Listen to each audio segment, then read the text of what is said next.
አባቶቻችን ታዲያ ይህ ነገር ለምንድነው ያልነገሩን የሚለው ነገር በጣም አሳሳቢ ጉዳይ ነው። ሳይንስ ብቻውን ከሃይማኖት ለይተን ብናየው ምንድነው የሚያጋጥመን ነገር?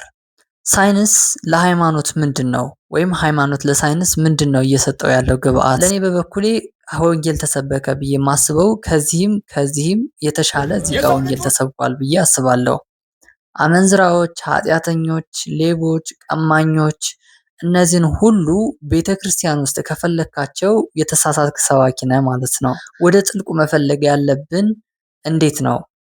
የተጠመዱት አሳዎች ነው ማጥመድ ያለብን ድጋሚ ወይስ በባህሩ ላይ እንደፈለገ የሚዋኙት እንደፈለገ የሚሆኑት አሳዎች ነው ማጥመድ ያለብን የሚለው ነገር። ሰላም እንደምን አላችሁ ውድ ተመልካቾቻችን። ሰሞኑ እንግዲህ የተወሰኑ አነጋጋሪ የሆኑ አንዳንድ ሀሳቦች አሉ። እነዚህን ሀሳቦች ይዘንላችሁ መተናል። እንዲሁም ሌሎች ቪዲዮዎችም አሉ። ከሰሞኑ አብዲሳ ደፋር የሚባል አንድ ወጣት ባሳተመው መጽሐፍ ዙሪያ ላይ የሀያላኖች ፈጣሪ የሚል አንድ መጽሐፍ አለው። እዚህ መጽሐፍ ላይ እንግዲህ በጣም ብዙዎች ሀሳብ እየሰጡ ይገኛሉ። እሱም ደግሞ ለተጠየቃቸው ጥያቄዎች በቲክቶክ ገጹ እየመለሰ ይገኛል ማለት ነው። ከዚህ ጋር ተያይዞ ብዙ ሀሳቦችን እያነሳ ይገኛል። እንዲሁም የተለያዩ የክርስትናም የእስልምናም ሃይማኖት ተከታዮች ወይም አማኞች እንዲሁም ደግሞ መምህራኖች ጭምር እየገሰጸና እውነተኛ ያልሆነ መረጃ ነው ያስተላለፋችሁት የሚገኝ እያለ ትውልዱ ንቁ የሚል ሀሳብ ይዞ ይገኛል ማለት ነው። እስኪ ቪዲዮ እናየውና ተመልሰን መተን ሀሳብ እንሰጥ ይሆናል። የሃይማኖት አባት ማለት የኋላ ቀርነት አስቀጣይ ማለት ነው። አንድ ዲያቆን አበጋዝ ያደርጋል የሚባል ሰው መሰለኝ አንድ አዲስ መጽሐፍ ሳይንስና ሃይማኖት የሚል መጽሐፍ እንዳወጣና ከኔ መጽሐፍ ጋር እጅግ ተጻራሪ የሆነ ተቃራኒ የሆነ እንደሆነ አንድ ልጅ ገልጾ የሁለታችንን መጽሐፎች ልዩነት ሲያወራ ሰምቼው ነበርና በጣም ገርሞኝ ነው። ምን ይላል ጸሐፊው? ዲያቆን ወንድማችን ሳይንስን የሚከተል ሰው በሙሉ እጅግ የተሳሳተ መንገድ ላይ እንደሆነና የተሳሳተን ነገር እየተከተለ እንደሆነ ነግሮን ከዚህ ድርጊት እንድንቆጠብ ነው የሚነግረን። ማለትም ወደ ሃይማኖቱ እንድንጠጋ ማለት ነው። ሳይንሱን ትተን ለዚህ የተለያዩ ነገሮችን ያቀርባል፣ አነሳላችኋለሁ። ግን ይሄ ክሌም እያደረገ ያለው ነገር በአጭሩ ምን ማለት እንደሆነ ለመግለጽ የኢትዮጵያ ትውልድ ሆይ ሳይንስ የሚታመን ነገር አይደለምና በተደጋጋሚ የተሳሳቱ ነገሮችን እንደ ትክክልነት ነግሮን ያውቃልና የኢትዮጵያ ልጆች ሆይ፣ ተማሪዎች ሆይ ዶክተር እንዳትሆኑ፣ ሳይንቲስት እንዳትሆኑ፣ ተመራማሪ እንዳትሆኑ፣ እንደውም ኑና የቆሎ ተማሪ ሁኑ፣ ኑና ዲያቆን፣ ዘማሪ፣ ቄስ ሁኑልን። የኢትዮጵያ ህሙማን ሆይ የሰማችሁት የዲያቆን ያረጋል መጽሐፍ አለ፣ ሳይንስና ሃይማኖት የሚል አንድ በሰሞኑ እንግዲህ የታተመ መጽሐፍ ነው። ይህ መጽሐፍ ፍጹም ከሱ መጽሐፍ ጋር ተቃራኒ የሆነ መጽሐፍ ነው ማለት ነው። እና ይህ መጽሐፍ ያነበበ አንድ ወጣት የሁለቱን መጽሐፍ ኮምፔር እያደረገ ሀሳቦችን ሼር እያደረገ ነበር እና የልጁን ቪዲዮ አይቶ የተናገረው መልስ ነው ይህ ማለት ነው። ቪዲዮ ላይ የተረዳሁት ሀሳብ እሱ የሚያምንበት መንገድ የሃይማኖት መሪዎች ስፒሪቹዋሊ አለ ብለው ስፒሪቹዋሊ አምላክ አለ ብለው የሚያስቡ ምሁራን የኋላ ቀርነት መምህራን እንደሆኑ ኋላ ቀርነትን የሚያስከትሉት ወይም ደግሞ እንዲቀጥል የሚያደርጉት እነሱ እንደሆኑ የሚያነሳበት መንገድ አለ ማለት ነው። በጣም ከፍተኛ የሆነ ትችት ይተቻል ነው በኢትዮጵያን ምሁራን ዘንድ በዓለም አቀፋዊ ደረጃ ለምን በደንብ ጎልተው እንዳልታዩ ጥናታዊ ጽሁፋቸው ሁሉም ነገር ተቀዶ እንደሚጣል ያሳያል ማለት ነው። ይህ ልጅ ሶስተኛው ሀሳብ ደግሞ ያነሳው የትኛውም ትውልድ አሁን ኢትዮጵያ ውስጥ ያለው የትኛውም ወጣት የአማርኛ መጽሐፍቶች እንዳያነብ ይልቁ ከዚህ ይልቅ የተሻለ ሀሳቦች የተጻፈባቸው በእንግሊዝኛ የተጻፉት በውጭ ዓለማት በተለያዩ ሀገራት ያሉ መጽሐፍቶች ስለሆኑ የአማርኛ መጽሐፍቶች ማንበብ የለባችሁም፣ ይህንን መጽሐፍ ጨምሮ ማንበብ የለባችሁም የሚል ሀሳብ አለ ማለት ነው። እነዚህ ሶስት ሀሳቦች እንግዲህ በደንብ ለማየት እሞክራለሁ በተወሰነ መልኩ። የመጀመሪያው ነገር ይህ ሰው ምን አይነት ሰው ነው ካላችሁ፣ ከሰሞኑ እንግዲህ ያላያችሁ ሰዎች ካላችሁ የኢቲዝም የሚባለው ነገር አለ አይደለ? ኢ አምላካዊ ወይም ደግሞ በምድር ላይ አምላክ የለም፣ ተፈጥሮ በራሷ ጊዜ ሰርቫይቭ ታደርጋለች፣ በራሷ ጊዜ ሁሉም ነገር ታደርጋለች፣ ዩኒቨርስ ኢዝ ፉል ኦፍ ክሬቲቭ የሚለውን ሀሳብ የሚያራምድ ሰው ነው። በአጭሩ ኤቲስት ነው ማለት እንችላለን። ሶ ሃይማኖት የሚባል ነገር አይቀበልም። ጸሎት፣ እንደዚህ አይነት ነገሮች በአጠቃላይ መንፈሳዊ የሆኑ ነገሮችን የሚቀበል ሰው አይደለም ማለት ነው። እና የሚያምነው በሳይንስ ነው። ሳይንሳዊ እይታዎችና ሳይንሳዊ ግኝቶችን እያሰበ የሚኖር ወጣት ነው ማለት ነው። ግትበት መንገድ ጨዋነቱ ምናምን ደስ ይላል። የተወሰነ አንዳንድ ነገሮች ትተን ማለት ነው። በዚህ ጊዜው ራሱ ማንበብ ይህን ያክል መጽሐፍ ለመጻፍ መሞከሩ ገና በሃያዎች ውስጥ ያለ ልጅ እንደመሆኑ መጠን እናመሰግነዋለን። በእውነቱ የሚበረታታ ነገር ነው ማለት ነው። ነገር ግን የማናበረታታቸው ነገሮች ደግሞ አሉ እዚህ ውስጥ። ማንኛውም ኢትዮጵያዊ ልክ እንደሱ ኢትዮጵያ ውስጥም ተማረ ከኢትዮጵያ ውጭም ተማረ ሳይንስ የሚያውቅ ብዙ ኢትዮጵያዊ አለ። ሳይንስ የሚያውቅ ብቻ ሳይሆን በክርስትናም በእስልምናም ውስጥ ያሉ ዓለም አቀፋዊ እውቅና ያላቸው ከሀገር ውስጥም ያሉ ከሀገር ውጭም ያሉ በጣም ብዙ ኢትዮጵያውያን ምሁራኖች አሉ ማለት ነው። እና እነዚህ ምሁራኖች ጨምሮ እያብጠለጠለ የሚገኝ ወጣት ነው ማለት እንዴት ሰው ከፋክቱ ኦብዘርቬብል እና ሜዠር ከሚደረገው ነገር ወጥቶ የማይታመንና የማይጨበጥ ነገር ይከተላል ሃይማኖት ተብሎ እንዴት እንደዛ ራሱን ያደነቁራል የሚል ሀሳብ ነው ያለው ማለት ነው። እውነት ይህ ነገር ምን ያህል ራስን ማደንቆር ነው ወይም ደግሞ ኋላ ቀር መሆን ነው የሚለውን ነገር አብረን የምናየው ነው የሚሆነው። ቀጣዩ እንግዲህ ብዙ ምሁራን ሀሳብ ይሰጡበታል ብዬ አስባለሁ ማለት ነው። ሌላኛው ነገር ደግሞ በኢትዮጵያ ደረጃ የተጻፉ ጥናታዊ ጽሁፎች በዓለም አቀፍ ደረጃ ይቀደዳሉ።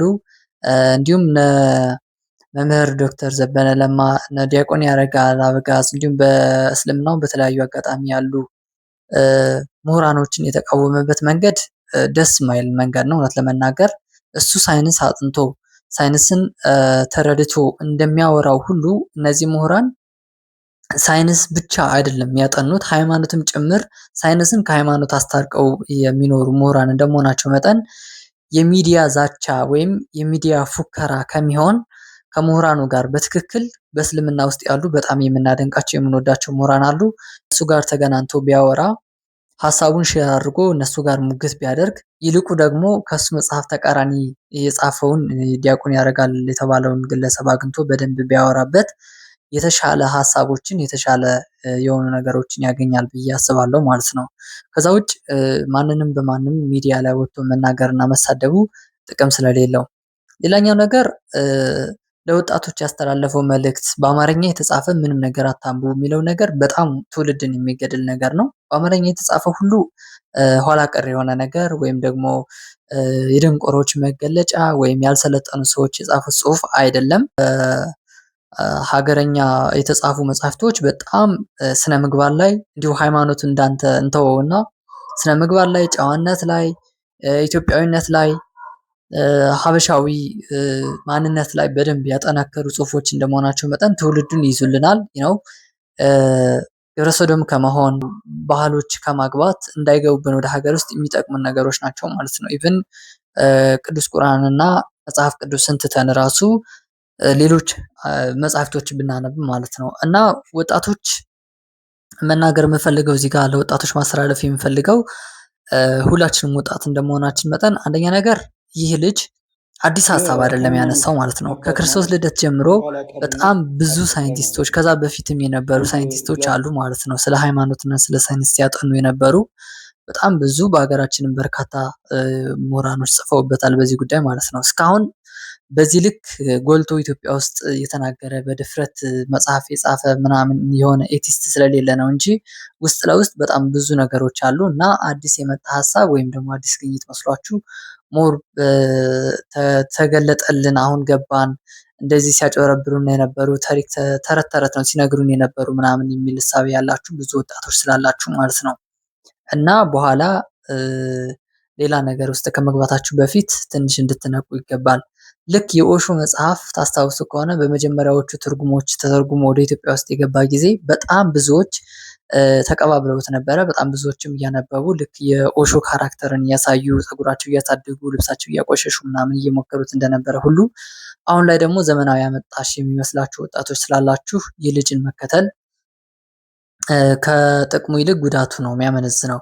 ከዚህ ይልቅ ከሀሳቡ ይልቅ የማንበብ ሞራሉና የመሞገት ሞራሉ ግን እንድትከተሉ ጋብዛለሁ ማለት ነው። በመጀመሪያዎቹ ሳይንቲስቶች እንግዲህ ለዩኒቨርስን ለማጥናት ወይም ዓለምን የወርልድ ቅርጽ ለማጥናት እየሞከሩ የነበሩ ሳይንቲስቶች የመሬት ቅርጽ ምን አይነት ቅርጽ ሰጥተውት እንደነበረ ያው የሚታወቅ ነው ማለት ነው። አሁን ላይ ደግሞ የስፌሪካል ብለን የምናምነው ሼፕ እሱን ከስንት ዓመት በኋላ በስንት ሳይንቲስቶች ተጠንቶ እንደመጣ የምናውቀው ነገር ነው ማለት ነው። ሳይንስ በሃይማኖት ውስጥ ይጠቃልላል እንጂ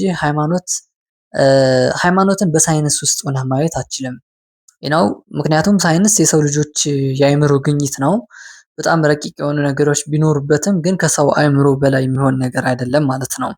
ሃይማኖተኞች የሚያዩት ሳይንስ እንደ አንድ የሃይማኖት ክፍል አድርገው ነው ወይም ደግሞ በሃይማኖት ውስጥ የሚካተት ነገር አድርገው ስለሚያዩት የመሬት ስበትም የብላክ ሆልም ዩኒቨርስም እርዝም እያንዳንዱ ፕላኔትም ሁሉ ነገር የሚያስደንቃቸውም የሚያስገርማቸው ነገር አይደለም ማለት ነው። ይልቁን ከዛ ይልቅ በጣም የሚገረሙበት እነሱን ነገር የፈጠራቸውን ነገሮች ሞር ትኩረት ሰጥተው ያጠናሉ፣ በጣም እሱን ያደንቃሉ ማለት ነው። ሳይንስ በራሱ እንዲህ ብለን መጠየቅ ይኖርብናል። ዓለም ለምን ተፈጠረ እና እንዴት ተፈጠረ ብላችሁ መጠየቅ ሁለት ጥያቄ ማለት ነው። ዓለም ለምን ተፈጠረ ካላችሁት ሳይንስ ምንም ፐርፐዝ የለውም ይላል። ምንም ፐርፐዝ የለውም፣ ለምንም ነው የተፈጠረው ማለት ነው። ፐርፐዙ ምን እንደሆነ ሳይንስ አላገኘውም ወይም ደግሞ አላወቀውም። ይህ የሳይንስ አንድ ጉድለት እንዳለ ማወቅ ያስችለናል ማለት ነው። እንዴት ተፈጠረ ለሚለው ጀስት ስሩ ናቹራል ፕሮሰስ ነው የሚለው። በተፈጥሮ ፕሮሰስ ምክንያት ቀስ በቀስ ሞለኪሎች ቀስ በቀስ ሪያክት እያደረጉ ነገሮች ሪያክት እያደረጉ ማንኛውም ኢትዮጵያዊ በደንብ መበርታትና ማጥናት ያለብን ነገር ብዬ የማስበው የዚህ ልጅ መጽሐፍ ማንበብ ሊኖርብን ይችላል። ከዛ በኋላ ከሃይማኖታዊ መጽሐፍቶቻችን ጋር ሪያክት እያደረግን በደንብ መጠቀም ይኖርብናል ማለት ነው። ለዚህኛው ሀሳቦችን በቀጣይ ቪዲዮ የምንሰራበት ይሆናል። ግን ለዛሬው እየጋበዝኳችሁ የሚሄደው የዲያቆን ያረጋል አበጋዝ መጽሐፍ በደንብ እንድታነቡት ጋብዛለሁ ማለት ነው። አሁን በቀጥታ ወደ ሌላኛው ቪዲዮ እንሻገራለን።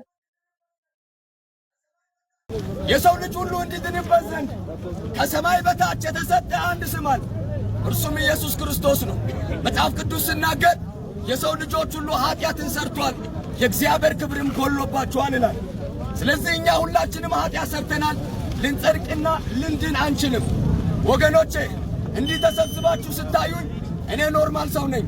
ምክንያቱም በመስቀል ላይ ስለ እኛ ዋጋ የከፈለ ኃጢአት ሳይኖረው ኃጢአት የእኛ ኃጢአት ዕዳ የከፈለ አንድ የምትወዱትና የሚወዳችሁ አምላክ አለ። ይሄ እውነትና ይሄ ምስጢር ብበራላችሁ እንዲህ አትሉትም። ወገኖቼ ወደ ኢየሱስ ክርስቶስ ዛሬም ወደ እርሱ መጥታችሁ የዘላለም ሕይወት እንድታገኙ ይህን አዋጅ እንመሰክርላችኋለን። መጽሐፍ ቅዱስ ሲናገር እንላል ያቺ አመንዛሪቷ ሴት በእሷ ላይ ሁሉ ሊጸድቁ ወደ እርሱ መጡ ይላል። ወደ እርሷ መጣችና እንዳሉ ኢየሱስ በድንጋይ ወግሮ እንዲገላት ወይም ከነሱ ፍርድ ከሙሴ ፍርድ ይልቅ ኢየሱስ በእሷ ላይ ብዙ መዓት እንዲያፈሳት ወደ እሷ ስመጣ እንዲህ አለ፣ እስቲ ኃጢአት የሌለ ሰው እሷን በድንጋይ ወግሮ ይግደላታል። ነገር ግን ማየት ያለብን ነገር ብቻ ትኩረት አድርገን እናያለን። ሌሎች ነገሮች ኢግኖር ማድረግ የሚኖርብን ነገሮች ደግሞ ይኖራሉ ማለት ነው። ከነዚህ ውስጥ እኔ ማየት የሌለብኝ ብዬ ያሰብኳቸው ሀሳቦች ልንገራችሁ። የመጀመሪያው ነገር ያለባበሱ ጉዳይ እንዴት እንደሆነ አልገባኝም። እሱን እንተዋለን ማለት ነው። ሁለተኛ የማስተማሪያ ዘዴው የማስተማሪያ ዘዴው እሱን እንተዋለን። ሶስተኛው ነገር ደግሞ የመጽሐፍ ቅዱስ የያዘው መጽሐፍ ቅዱስና የአሰረው ማተብ እንተዋለን ማለት ነው። ምክንያቱም ከነዚህ ውስጥ የተወሰኑ ጥያቄዎች ከጠየቅን ችግር የሚያመጣ ነገር ስላለው ማለት ነው። እና እዚህ ውስጥ ያየኋቸው ደግሞ በጣም ደስ የሚሉ ሁለት ነገር ልንገራችሁ። አንደኛ ነገር መስሎ ማስተማር ይባላል። ቦታውን ነው ማየት ያለባችሁ። የመጀመሪያው መስሎ ማስተማር፣ ሁለተኛውን ደግሞ ቦታውን። በትክክለኛው የስብከት አቅጣጫዎቻችን መሆን ያለበት ብዬ ማምነው እነዚህ አሁን የጠቀስኳቸው ሁለቱ ነገሮች ናቸው። አንደኛ ቦታ ነው፣ ሁለተኛ መስሎ ማስተማር ነው። በዚህ ቅዱስ ጳውሎስ ከተናገረው የአንደኛ ቆሮንቶስ ምዕራፍ 9 ቁጥር 21 እስከ 24 ያለው ቃል እንግዲህ እንደምታስታውሱት እንዲህ ነው የሚለው፣ ሕግ እያለኝ ሕግ ለሌላቸው ሕግ እንደሌለው ሆንኩ፣ ለሁሉም በሁሉም ስለ ክርስቶስ መምሰልን ወደድኩ ይላል ማለት ነው። እዚህ ቃል እንግዲህ እንደምናየው ቅዱስ ጳውሎስ አሕዛብን ሲያስተምር እንዴት እንዳስተማረ ብዙዎቻችን እንደምናውቀው ለፈሪሳውያን በፈሪሳውያን ይመስላል፣ ለአይሁዳውያኖቹ በአይሁዳውያን ይመሰላል፣ ለአረማውያኖቹ ደግሞ አረማዊ መስሎ ይገባል ማለት ነው። ወደ ቦታቸው ገብቶ ወንጌል እስኪያስተላልፍላቸው ድረስ እነሱን መስሎ ያስተምራቸው ነበረ። ስብከት አቅጣጫችን ምን መሆን መቻል አለበት የሚለውን ነገር ነው ማለት ነው። አንድ ሰባኪ አመንዝራዎችን፣ ሌቦችን፣ ኃጢአተኞችን በቤተ ክርስቲያን ቅጽር ግቢ ብቻ ፈልጌ አግኝቼ አስተምራለሁ የሚል ከሆነ እጅጉን የተሳሳተ ነው። ይህን ሰባኪ ምን እንለዋለን መሰላችሁ? እንደ ቅዱስ ጴጥሮስ ወይም ደግሞ እንደ ሌሎቹ ሐዋርያት እንደ ቅዱስ ጳውሎስ ወደ ዓለም ሂዳችሁ አስተምሩ እንደተባለው ወደ ዓለም ሂደህ አስተምር፣ ምሰል እንላለን ማለት ነው።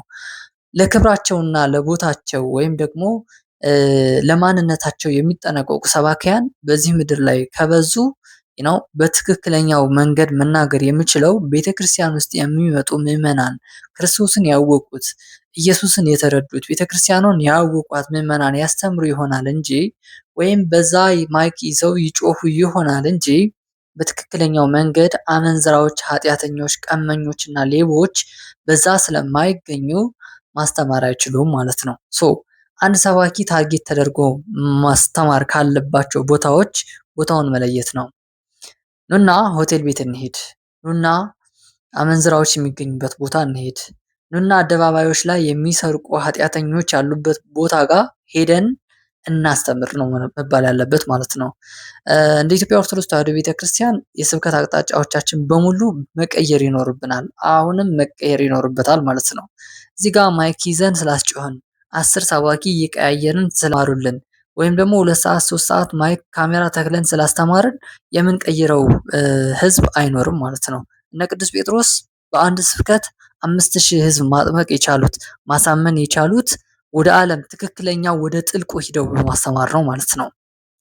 ከቡ ላይ የተቀመጡ አሳዎች ላይ መረብ መዘርጋት ምንም ጥቅም የለውም። ይልቁን ከዛ ይልቅ በባህሩ ላይ በተንጣለለው ባህር ላይ እንደፈለገ የሚዋኙት እንደፈለገ የሚንቦራጨቁት አሳዎች ላይ መረብ መጣል ነው ትክክለኛ አሳ አጥማጅነት የሚባለው ማለት ነው።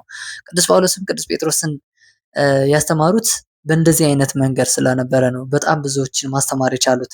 ቅዱስ ጴጥሮስ በአንድ ስብከት 5000 ህዝብ ያዳነበት፣ ቅዱስ ጳውሎስ በአንድ ደብዳቤ የአንድ ሀገር ህዝብ የታደገበት በእንደዚህ አይነት የማስተማር ዘዴ እንጂ እውነት ለመናገር ስለ ጥቅማቸውንና ስለ ክብራቸው ስለ ራሳቸውን አስቀድመው እንደሚያስተምሩ መምህራን አይደለም የሚያስተምሩን የእነዚያ ሐዋርያቱ ማለት ነው።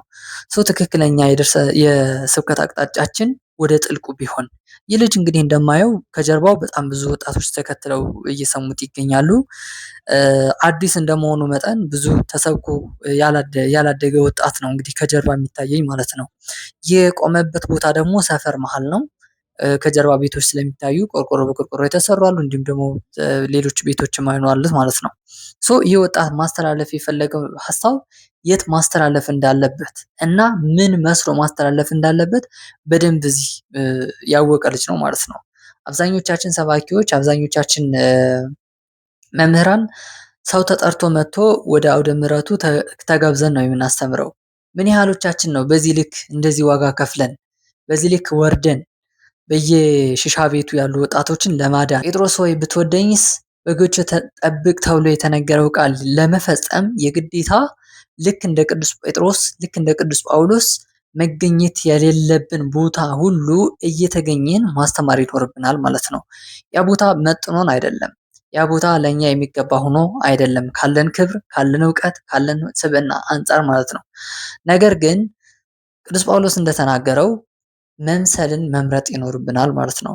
መምሰል ማለት አመንዝራዎቹን መምሰል በተግባር ሳይሆን ጀስት መመሳሰል ማለት ነው። ከዛ በኋላ እነሱን ቀይሮ ወደ መንፈሳዊነት ለማምጣት በእነሱ መንገድ ካልሆነ 10 ጥቅስና መጽሐፍ ቅዱስ እየጠቀስክ እያመሰጠርክ ብትነግራቸው ላይረዱ ይችላሉ። ምክንያቱም እነሱ የሚያውቁት ሌላ ዓለም ነው፣ መጽሐፍ ቅዱሱ ሌላ ዓለም ነው ማለት ነው።